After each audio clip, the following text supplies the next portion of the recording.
Good morning, students. We studied about heredity from parents to offsprings. In the previous lecture, we studied about factors for sickle cell anemia and their inheritance. Today, we study about sex determination in humans. मनुष्य में sex determination किस प्रकार होता है? जब parents से एक नई संतति का निर्माण होता है तो किस प्रकार डिसाइड होता है कि जो बेबी है वो गर्ल होगी या बॉय होगी. We have studied about human chromosomes in the previous chapter. We also studied that pair of sex chromosomes, the 23rd pair of chromosomes are responsible for sex determination. हमने इसके पहले पढ़ा था पहले के चैप्टर में कि मनुष्य में 24 पेयर ऑफ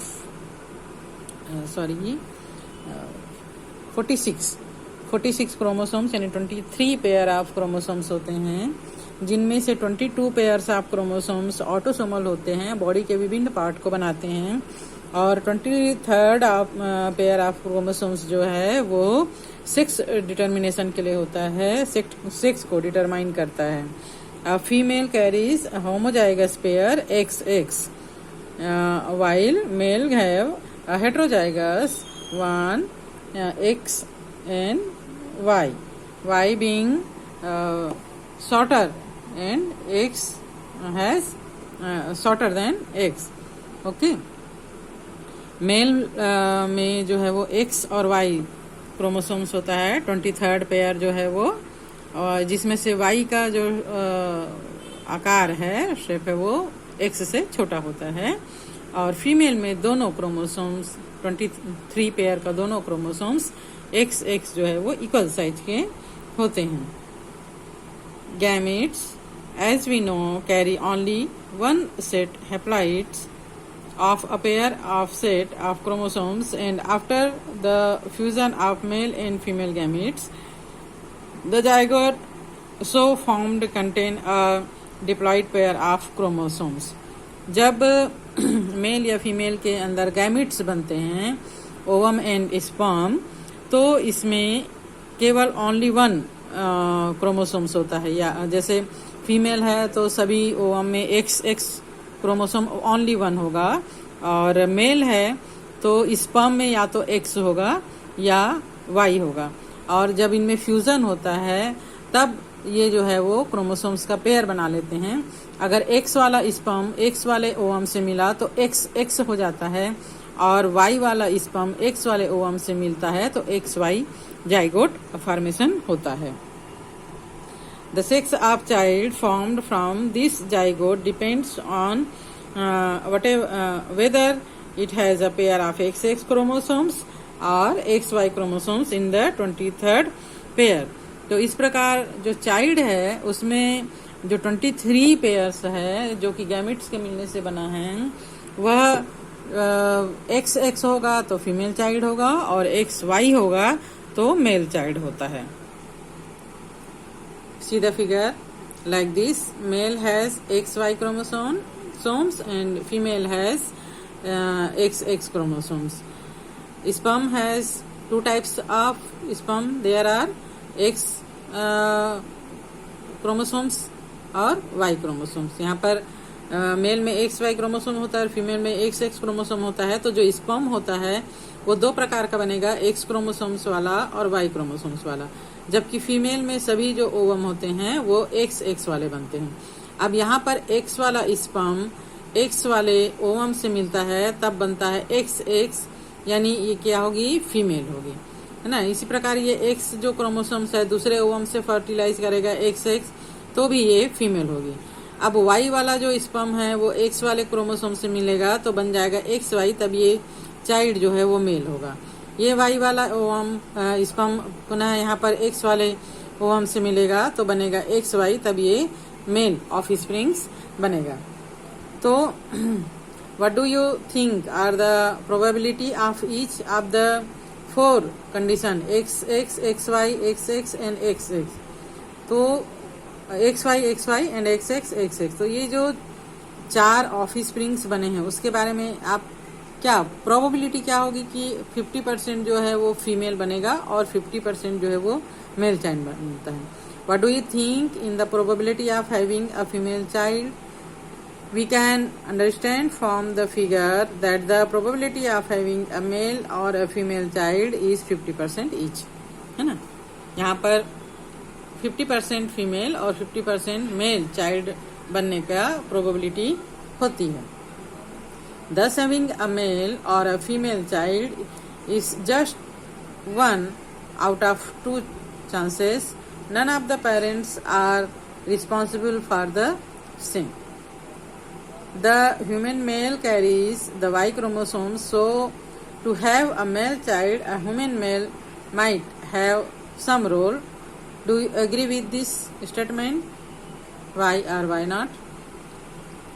क्या आपको लगता है, जैसे कि हमारे सोसाइटी में एक थॉट है, सोसाइटी के एक थॉट है, प्रचलन है कि फीमेल चाइल्ड के लिए मदर जो है वो रिस्पॉन्सिबल होती है, लेकिन यहाँ पर आपने देखा कि मेल या फीमेल चाइल्ड के लिए फादर पेरेंट्स जो होते हैं वो जिम्मेदार होते हैं, है ना. तो हम ये नहीं कह सकते कि फीमेल चाइल्ड मदर के कारण हुआ है या मेल चाइल्ड मदर के कारण हुआ है. मेल या फीमेल चाइल्ड का बनना जो है वो एक्स और वाई क्रोमोसोम्स पर डिपेंड करता है.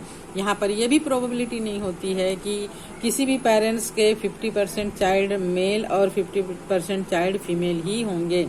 यहाँ पर डिपेंड करता है कि जो स्पर्म सबसे ज्यादा एक्टिव होता है और सबसे पहले ओवम को फर्टिलाइज करता है, तो वही चाइल्ड का सेक्स डिटरमाइन करता है.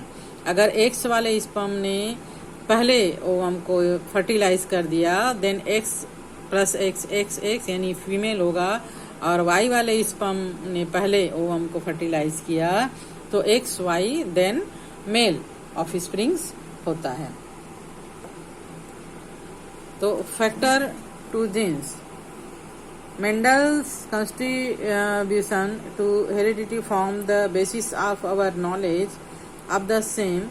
He is the scarred father of genetics. Mendel ने सबसे पहले जेनेटिक्स के बारे में बताया था, और जो हमारा नॉलेज है वो मेंडल के बहुत सारे नियम को फॉलो करता है, तो मेंडल को फादर ऑफ जेनेटिक्स कहा गया. Mendel had hypothesized that characters are expressed by a pair of factors.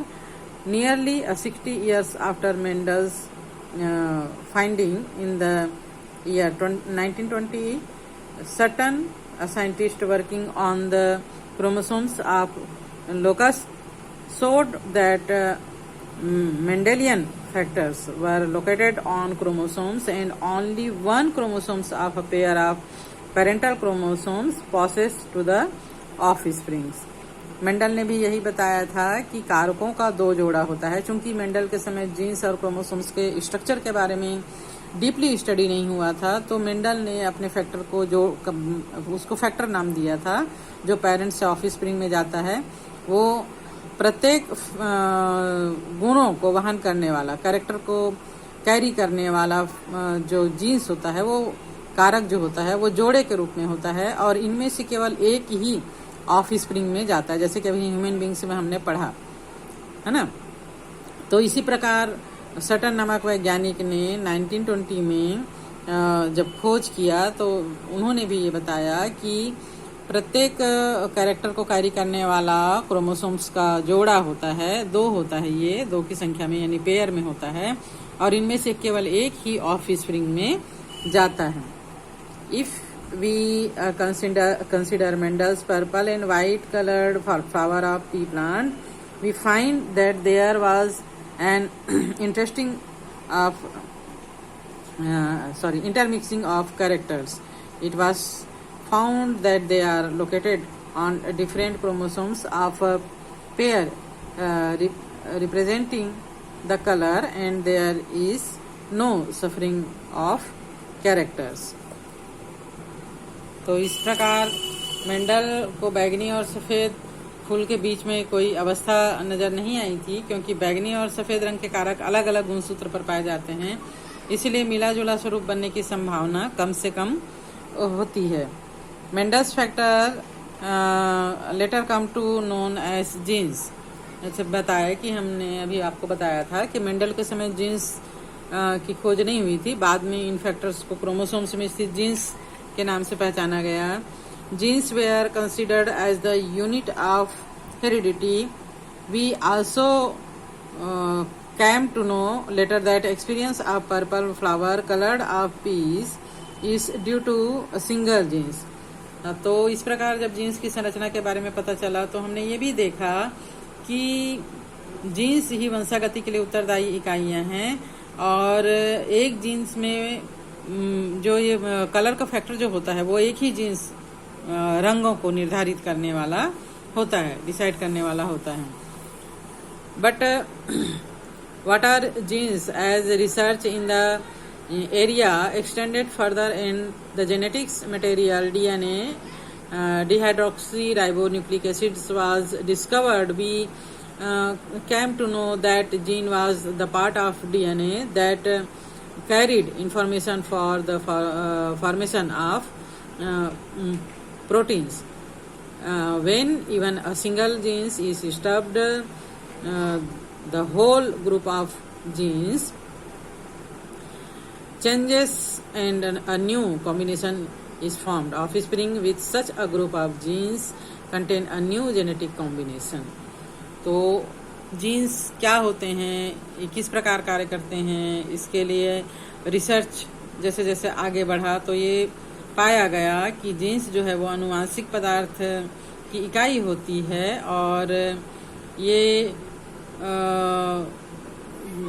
जो होता है ना, जीन डीएनए के उस हिस्से को माना गया जिसमें प्रोटीन संश्लेषण, प्रोटीन सिंथेसिस की का मैसेज छुपा रहता है। इसमें जीन्स के द्वारा ही प्रोटीन सिंथेसिस होता है। किसी जीन समूह में एक भी जीन में अगर चेंजेस कर दिया जाए, फेर बदल कर दिया जाए तो नया जीन का समूह बन जाता है। ऐसे जीन समूह वाला संतान जो है वो नए जीन समूह का होता है। चाहे वो हमारे शरीर में ही कोई नए जीन्स वाली कोशिकाओं का समूह क्यों न हो, तो इससे नया जीन्स का समूह बन जाता है और नया कैरेक्टर, नया प्रजाति जो है वो इससे निर्मित हो जाती है।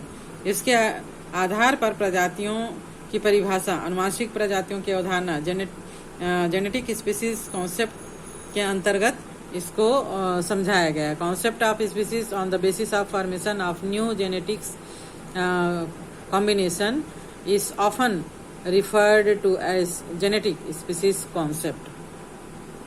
The whole human genome has been mapped and it is now being used for many purposes like the identification and cure of genetic disease। तो इस प्रकार मनुष्य में जो गुणसूत्र होते हैं, क्रोमोसोम्स होते हैं, उसमें पाए जाने वाले जीन्स का पूरा चार्ट तैयार किया जा चुका है, मैप तैयार किया जा चुका है और इससे मानव प्रजाति को बहुत बेनिफिट हो रहा है, बहुत सारे लाभ मिल रहे हैं। इससे जितने भी जेनेटिकल डिसीज हैं उसकी पहचान और उसके इलाज में बहुत सहायता मिल रही है, बहुत मदद मिल रही है। तो आज हमारा ये चैप्टर समाप्त होता है। नेक्स्ट डे जो हम पिछला चैप्टर अधूरा छोड़े थे वो पढ़ेंगे।